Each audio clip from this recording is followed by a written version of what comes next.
part of my race day prep and life day prep is nasal irrigation. Come on, don't be shy.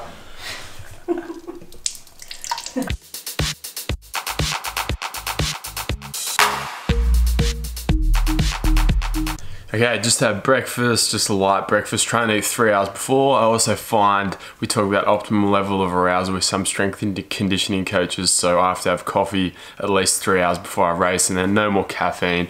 I find I wake up pretty well, I'm pretty amped to race, don't want to be too stimulated, and I just drink plenty of water. And now I'm off to my old gym to have a bit of a stretch and then we'll head to the track.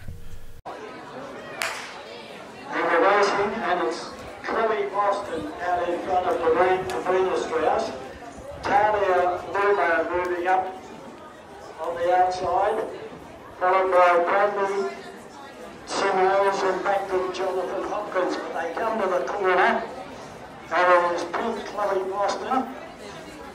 Up on the outside now is Davina Strauss. Right down the outside is Oscar Bradley starting to come away, and Oscar Bradley from Pura coming away to win that, and very close to second. I think maybe. Okay, so as you guys just saw in the video, I came first in the Wollongong Give 300, which was great. First win of the season for me. Felt quite comfortable. Unfortunately, in the earlier events, I got knocked out. Just didn't run a good race, sort of fought all the way to the finish.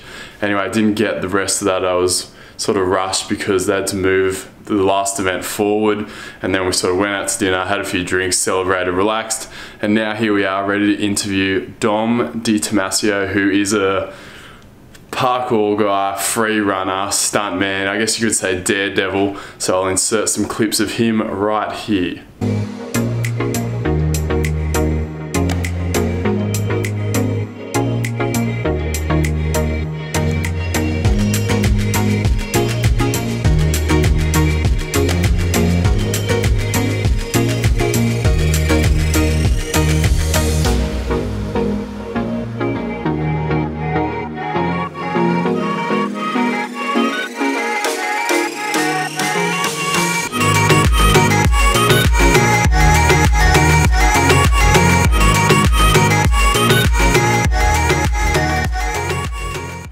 Alright guys, here we are. We've got our makeshift studio, Angus, and then Dom, and then Sandy over there in the corner.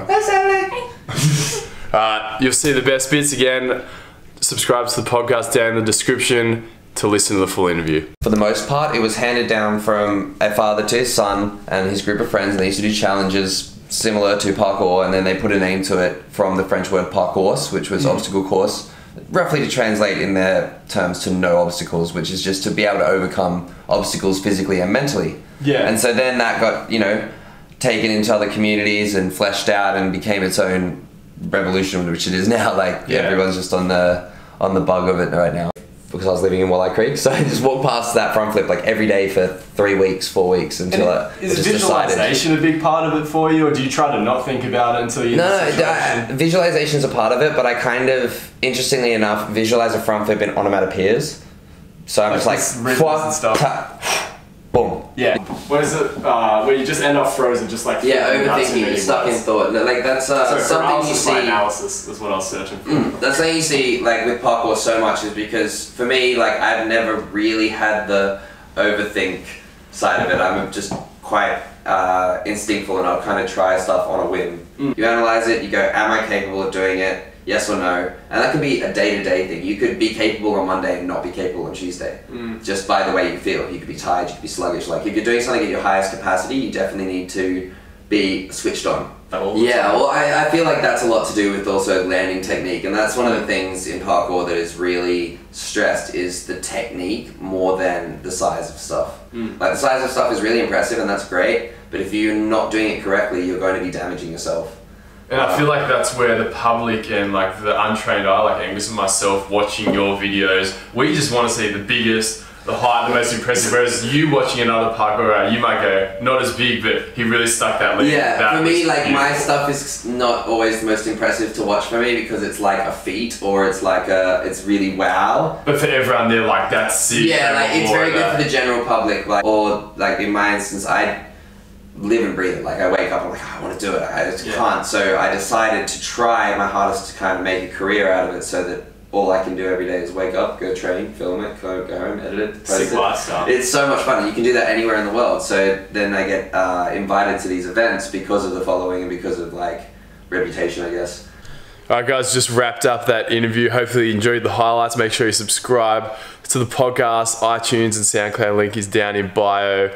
How crazy is that How crazy is that footage, Angus? It's pretty fucking hectic, but don't worry about stumbling over your words. I referred to parkour as CrossFit like 9 times in that interview, so yeah, I need to sort my shit out as well. I don't know, I'm also heaps more interested now in trying parkour.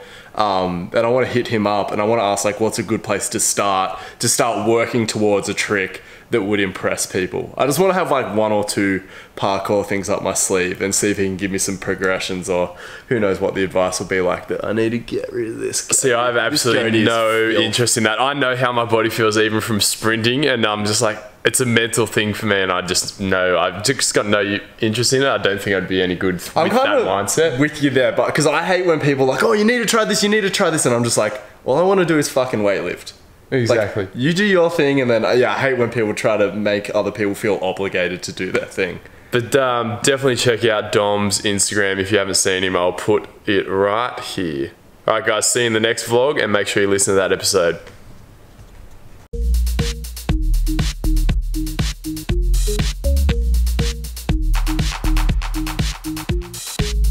Welcome to the Hyperformance Podcast. How good is this?